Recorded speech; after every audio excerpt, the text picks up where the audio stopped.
One callback can turn into two payroll events. You paid your team to do the job once, then you pay them again to go back and finish what the business already thought was complete.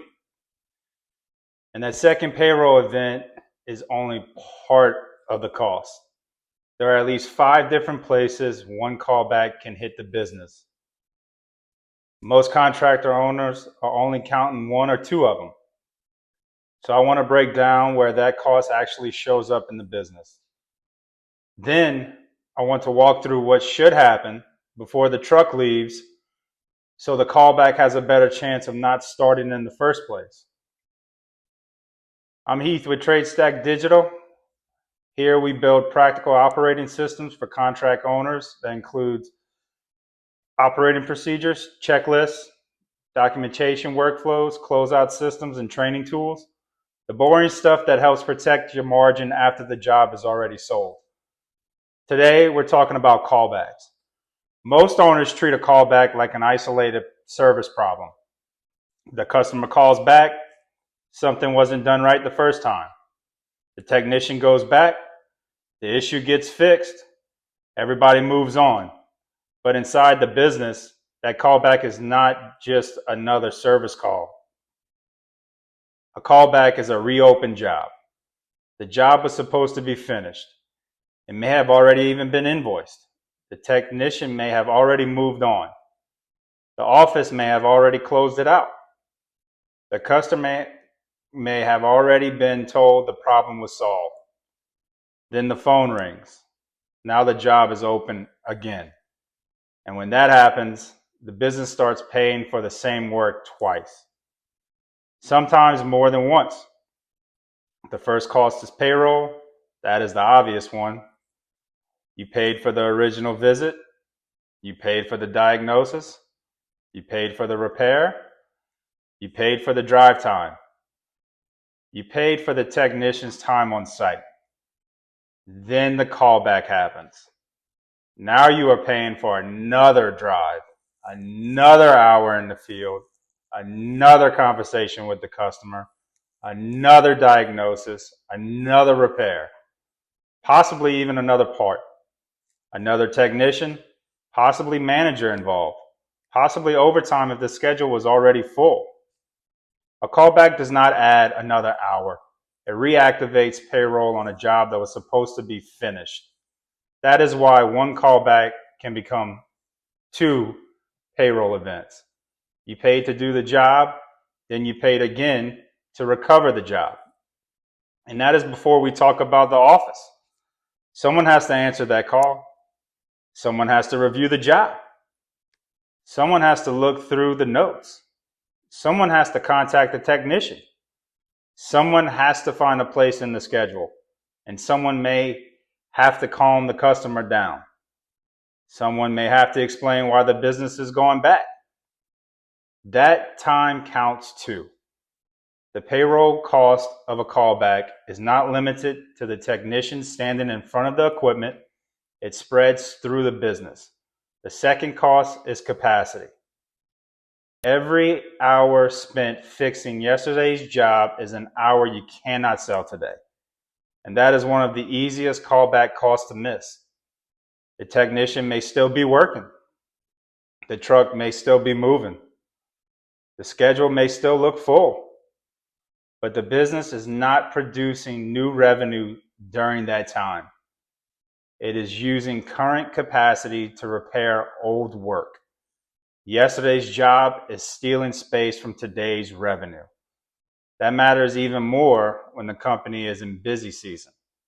If the schedule is already tight, there is no empty space waiting for the callback. Something else has to move. A new service call gets delayed, an installation starts late, a customer gets rescheduled, a technician gets rerouted. The office starts moving appointments around. The owner gets pulled into the conversation. The entire day becomes harder to manage. One callback rarely stays inside one appointment slot. It spills into the rest of the schedule. That brings us to the third cost, schedule disruption. A callback may only take an hour in the field. but it can create several hours of disruption around it. The customer wants the issue handled quickly. The office has to find a place for it. The technician may be on the other side of town. Another customer may already be expecting that technician. Materials need to be picked up. A manager may need to get involved. Now the schedule is being rebuilt around a job that was already supposed to be closed out. And the more callbacks you have, the more unstable the schedule becomes. The office stops managing a planned day. It starts reacting to reopen work. That makes the business feel busy, but busy does not always mean productive. Sometimes the team is just moving faster because yesterday's mistakes are now mixed in today's work. But here's the part that most owners miss. The expensive part is not always in the repair. The expensive part is what the callback forces the rest of the business to stop doing. And if the same type of callback keeps happening, you do not have a one-time mistake. You have a systems problem. That brings us to the fourth cause, customer trust. A lot of companies handle callbacks by saying, "Oh, we'll take care of it." And that is the right thing to do. The customer should not have to pay for the same problem twice. But fixing it for free does not automatically restore that trust. The customer still has a question in the back of their mind. Was the job done correctly the first time? Was the original diagnosis right? Or was something missed? Will this happen again? Do I need to watch the work more closely next time? A free repair does not erase the customer's doubt about whether the work was done correctly the first time. That doubt matters because trust affects whether the customer calls again. It affects whether they refer a friend. It affects whether they leave a review. It affects how they talk about your company. It affects how much patience they have if anything else were to go wrong. The callback may cost 1 hour in the field. The trust damage can follow the business much, much longer. And that brings us to the fifth cost, reputation and future revenue. One callback does not automatically destroy a relationship. Good companies make mistakes. Good technicians miss things. Equipment can fail in unexpected ways at unexpected times. Parts can be defective. Customers can misunderstand what was repaired. The real problem is repetition. If a customer keeps experiencing the same type of issue, the business starts building a reputation around inconsistency. Maybe the company is known for fixing the problem eventually, but that is not the same as being known for getting it right the first time. The customer should never become your quality control department. They should not be the person who discovers that the system was never tested. They should not be the person who notices that something was left loose. They should not be that person who calls because the original complaint was never fully resolved. They should not be the person who has to explain the job back to the company because the documentation is weak. Customers should experience the finished result. They should not be responsible for inspecting the process. Now, this is where conversations about callbacks usually go wrong. The owner gets frustrated, the technician receives the blame. Someone says the team needs to slow down. People need to pay attention more. Maybe that is part of the issue. Not every callback is a technician problem. Sometimes the process that gave the technician no reliable way to catch the problem before leaving. Think about what the technician is dealing with. They may be running behind. The next customer is already calling their phone. The office is asking for an update. The part took longer than expected. The customer is asking questions, and the technician is cleaning up. The truck needs to be restocked. The job notes still need to be completed. Everybody wants the job closed. Without a standard closeout process, the technician is relying on memory. Did I test everything? Did I document the repair? Did I confirm the original complaint was resolved? Did I look for a second issue? Did I explain the work to the customer? Did I photograph what matters? Did I answer every question? That is a lot to leave inside one person's head at the end of a long day. So the question is just not, how do we reduce callbacks? The better question is, what should happen before the truck leaves so the callback never starts? This is where the practical fix begins. Before the technician leaves, there should be a simple pre-departure check, not a 30-page form, not corporate red tape paperwork, not a checklist so long that everybody clicks through it without thinking. Just a consistent final process that protects the technician, the customer, and the business. The first step is confirming the original complaint was actually resolved. That sounds obvious, but sometimes the repair gets completed and the original customer concern is never tested again. The technician fixed what they believed was the cause, but did the symptom disappear?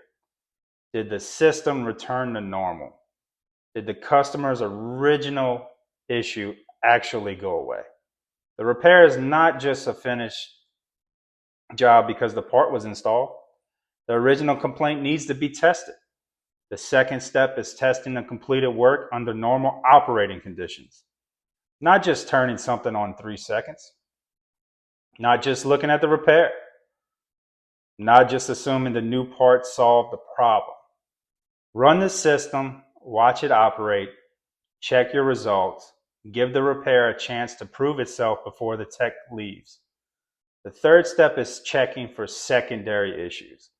Sometimes the original repair exposes another problem. Sometimes something gets moved during the work. Sometimes one failure was hiding another failure. Sometimes the tech solves the main issue but misses something nearby that could have created another call. This does not mean turning every job into a free inspection. It means taking a final look at the work area and asking, is there anything here that could bring us back? The fourth step is documentation. What was diagnosed? What was repaired? What was tested? What changed from the original plan? And what did the tech observe? Were there any limitations? Were there any recommendations? Were photos taken where appropriate? Documentation protects the technician, it protects the office, it protects the invoice, and it protects the customer conversation. And if the customer calls back, the business does not have to reconstruct the entire job from someone's memory. The fifth step is the customer walkthrough.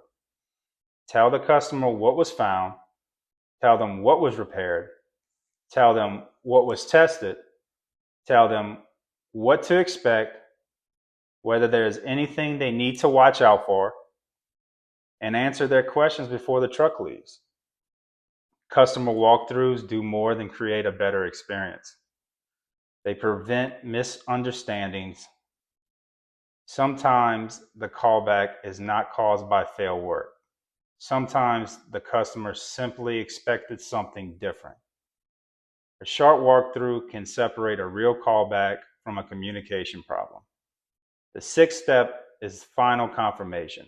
Before leaving, ask, is there everything working the way it should? Is the work area clean? Documentation complete? My photos are uploaded? Does the customer understand what was done? Are there any remaining questions that the customer may have? The job is not complete because the repair is finished.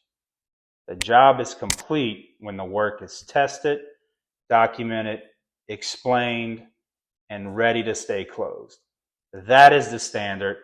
Now, even with a good process, callbacks will still happen.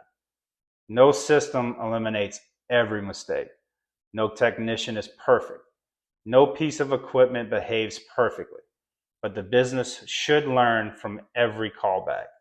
At a minimum, track the callback reason, the original job type, the tech involved, time spent returning, materials used, whether the issue was workmanship, diagnosis, equipment failure, communication, or customer expectation. Whether the callback could have been prevented. If you only track the number of callbacks, you know that the money left. You track the reason, you can stop it from leaving again.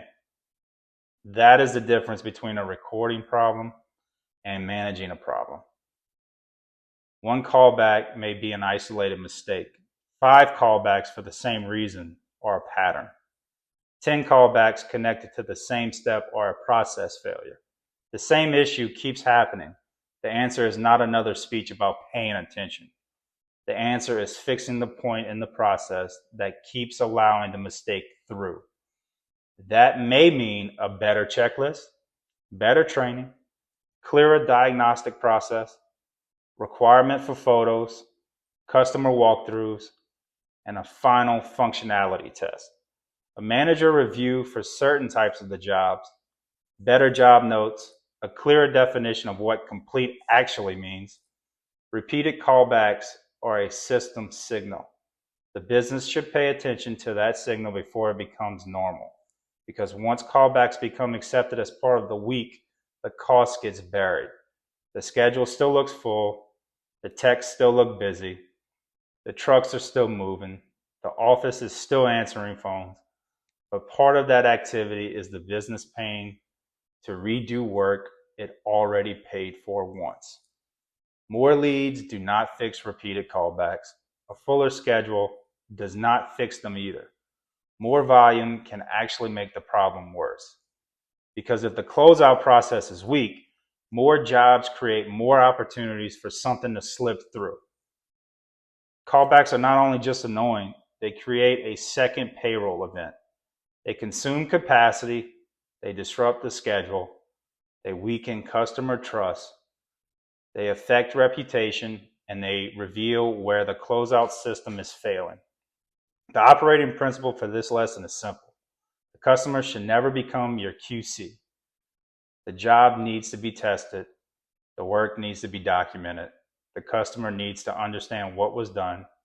And the business needs a consistent definition of completeness. Because the best callback is not the one you handle quickly. The best callback is the one your process prevents before the truck ever leaves the shop.